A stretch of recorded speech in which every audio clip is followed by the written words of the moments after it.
we've just recently gone on a journey with our leadership team. We've had some fantastic findings, and I think from this session you'll find from us that we're incredibly humble. We will go, we don't know what we're doing, we just really like learning, and we like learning and listening to feedback and what people want. So if we go in one direction, we feel that, you know, people are responding well, we'll carry on in that direction. If we feel that we need to change, we will change, and we will go in the direction that we need to. And you'll see from what we're about to run through is exactly what we did. So for us, TK, our people managers guide and support our individuals in the individuals in their team to be the best they can possibly be in their role. So in turn, what we have to do and what we do is provide our people managers with the guidance support they need so they can be the best they can possibly be at this role for them. So where our journey started. Yeah, so a little bit of context here. So during the pandemic, we took two of our Thyssenkrupp businesses and we merged them. So we're now a combined business, and I think we started our journey probably the early part of last year, and we looked at what do we all bring to the table. And you can see on the screen there, there's a bit of a DNA thread. And I think Thyssenkrupp has grown over acquisitions. So we all bring a little bit of our history to who we are today. And we wanted to acknowledge that and recognise it, that we've all come on different paths to get to where we are today as this combined business. We're not saying that those paths were wrong, bad, or anything else, to be quite honest. And I think it was about saying history is great, the knowledge and the experience that we've encompassed over our time is great, and how do we use that for the future? But how do we deliver the people experience for the new Thyssenkrupp Materials UK?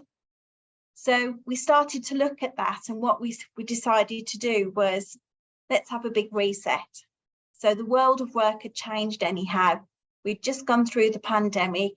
There was new expectations of how people wanted to work with hybrid working. And of course, we've got 4 to 5 generations in any one workplace at the moment. So it was about giving our managers an insight into, yes, we hear these terminologies, but how has it really affected the workplace? So we had a conference with all of our people managers in one location for a day and a half, one, to get to know each other better on a personal level, but also to understand what our vision of people management going forward and the expectations of our people experience were going forward. So that started with our big reset, as you can see on the screen. Anything else for you to add, Nat? No, I just think what really needs to be clear is we really wanted to keep the experience alive. When it looked at the big reset, we just didn't realise just how engaged everybody would be with the title, the big reset. They were excited to see what's to come and what we had in store. The engagement that we had when we went through the conference and doing the resetting, what I'm going to cover with you now, was just tremendous. And I think sometimes when you're launching something like this, you kind of have in the back of your mind, oh, we need to actually use a tone where we're trying to bring people along and sell it to somebody. Well, in fact, the tone that we used is we believed in it. And we believed in it because we were like, you're going to lead this with us. We're not standing in front of you, dragging you along. We're actually walking beside you all together. And using that tone is why we are where we are now. So, start of the journey, we were in the big reset. We looked at all the challenges that we'd just come up against and looked at what the successes were as well, with all the experience behind us. And we reset those expectations. We provided clarity on what's expected of that people manager role going forward in Thyssenkrupp Materials UK, and we made it very clear and provided explanation and reason for the new role. We then, once we provided that detail, we gave them some time to absorb it, gave them some time to look and ask questions, but then asked them to assess themselves, so complete a training needs analysis, so a self-assessment, to identify where they felt they were currently today in what we were asking them to deliver. We then did a two-step approach. So first one was self-assessment, second one was 360. So we asked direct reports, senior management and peers to complete a 360 against the same focus areas. And those focus areas from the self-assessment and then the 360 is combined to give a true assessment or a unique assessment for that individual. And from those results, it's not only valuable to the individuals on this is where I am now, you've given me those set expectations of where I need to be, so this is therefore my development gap, my development plan. But that data gave us such value and such insight into what we needed to do, our end of the bargain. So what we used that data for was creating tailor-made development programs for our individuals. So for our leadership population, we created online resources and we've got development programs in place for them. But what also gave us an insight is from the set expectations and the training needs analysis and 360 results, it was very much prominent that the soft skills were the focus areas we needed to concentrate on. So coming back to the whole point of the call and the topic we're discussing is, okay, we've created this fantastic leadership program that's tailor made and it's very heavy focus on soft skills. Mentors need those soft skills too. Mentors guide and support individuals to be the best they can be in their role because they've got the expertise of that role and that's why they're mentors.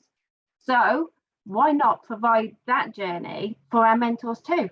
All those soft skills that we've identified we need for TKM UK leaders, we can provide for our mentors who may actually be people managers in the business anyway, or they actually may be our potential. So we're actually developing ready for our future management. Just to give you some background of where we went further on in that. So not only have we got a leadership program, but we want to talk to you about our apprenticeship programs as well. So I'm passing it over to Bev for that.